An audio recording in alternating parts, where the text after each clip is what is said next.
Many churches in front have a sign.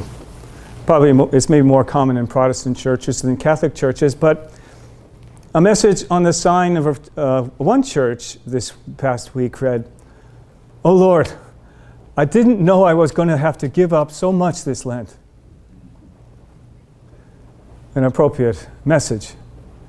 It certainly has been a Lent that we will always remember. Many of us began with our own ideas of how we would live this Lent. And then comes along COVID-19. What has happened has led us to what we might think of as a communal Lenten experience. And so then consider as well, what does the Lord intend for us to learn together?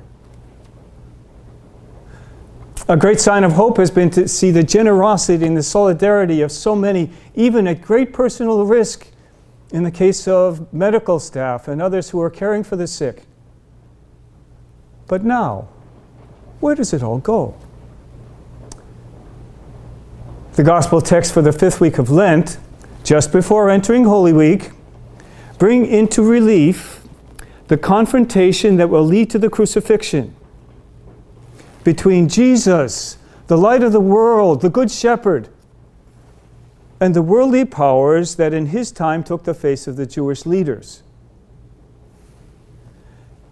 Each year, Lent is to prepare us to choose once again to walk the way of Jesus through the cross that brings life, and to see that walking the other way leads to nowhere but death. The confrontation with the fragility of our human situation that the pandemic provokes should wake us up to see ways that we have been living in our society that share in the present day face of those same worldly powers. In his moving Urbi et Orbi address to the whole world last week, Pope Francis named some of these forces. He said, "We've gone ahead at breakneck speed, feeling powerful and able to do anything, greedy for profit. We were not shaken awake by wars and injustice, nor did we listen to the cry of the poor or of our ailing planet.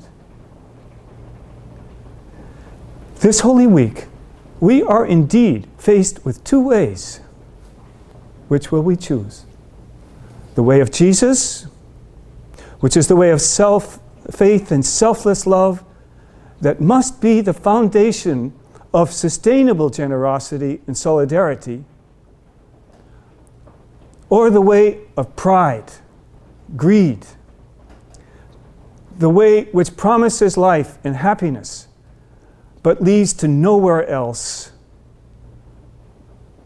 leads to something which is very different than what it promises."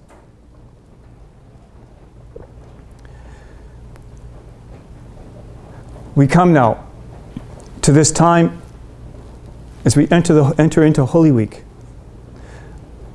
a time which will be a very different Holy Week than we've been accustomed to or we've been expecting. But it doesn't mean that it will be in any way less grace-filled. Let it be that for us. It needs to be that grace. It needs to be grace-filled. Let us join together as church so that we may be filled with the Spirit of Jesus. So filled with the Spirit of Jesus that people will see Jesus, because it's in seeing Jesus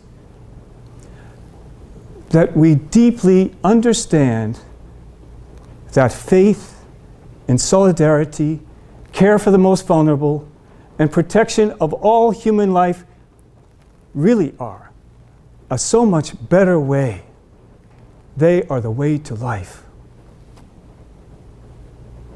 May our Holy Mother Mary lead us on our Holy Week journey.